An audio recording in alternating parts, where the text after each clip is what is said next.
Hujambo, karibu tujifunze kuhusu hekaya.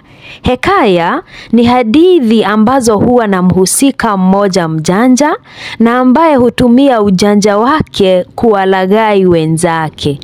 Katika hekaya basi, tutapata wahusika. Kati ya wale wahusika mmoja ni mjanja. Wengine wanakuwa ni kama ni wajinga na basi kupitia kwa ule ujinga wao wanapata kudanganyika. Wanapata kulaghaiwa na yule mhusika mjanja. Sifa za hekaya. Sifa za hekaya ni zipi? Tunayo sifa kuwa ujanja na ujinga hudhihirishwa.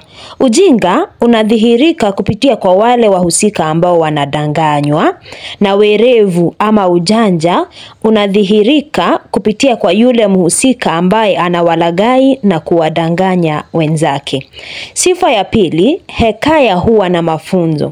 Kuna kitu ambacho unajifunza. Ndiyo, hekaya itakuburudisha na bado baada ya kukuburudisha inakuwa inakufunza. Inakuelimisha labda kuhusu namna ya kuepuka kuwa mjinga, namna ya kutumia werevu ili kuepuka kulaghaiwa.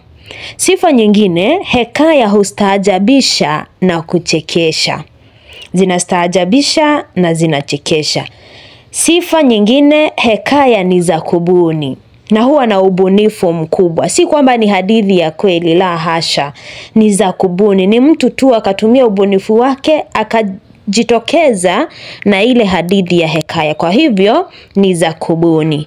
Na mwisho, mara mingi ama aghalabu wahusika huwa ni binadamu. Hekaya nyingi huhusisha wahusika binadamu. Kwa hivyo mara nyingi wahusika huwa ni binadamu.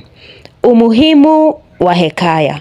Umuhimu wa hekaya, kwanza, huburudisha. Tunaburudika tunapohadithiwa hekaya.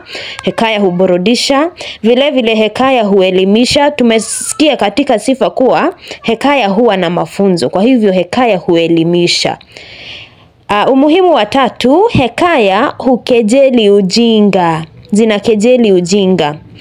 Vile vile umuhimu wa nne, hekaya huonya dhidi ya usaliti. Zinaweza pia zikatahadharisha watu sana sana dhidi ya kudanganyika kwa wepesi. Wale wahusika ambao ni wajinga na ambao wanadanganyika katika hekaya, tunaweza kujifunza kutoka kwao, tukawa tumetahadharishwa dhidi ya kudanganyika kwa wepesi. Na mwisho, umuhimu wa mwisho ni kuwa hekaya hukejeli wanaotumia nguvu badala ya hekima. Zinatuwezesha kuelewa kwamba si lazima ukatumia nguvu, la, unaweza kutumia hekima ama ujanja kupata kile unakitaka. Kwa hivyo hukejeli wale ambao hutumia nguvu badala ya hekima au ujanja. Mfano wa hekaya. Kunayo video kuhusu hekaya ya fisi na sungura ambayo iko hapa kwenye chaneli, na vile vile nitakuhadithia hekaya nyingine ambayo inapatikana pale. Ni mojawapo ya hekaya za Abunwasi. Hekaya ya Abunwasi na kiatu. Hapo kale kuliishi muuzaji aliyejulikana sana kwa uuzaji wa punda. Siku moja, Abunwasi aliamua kwenda kununua punda kutoka kwa muuzaji yule.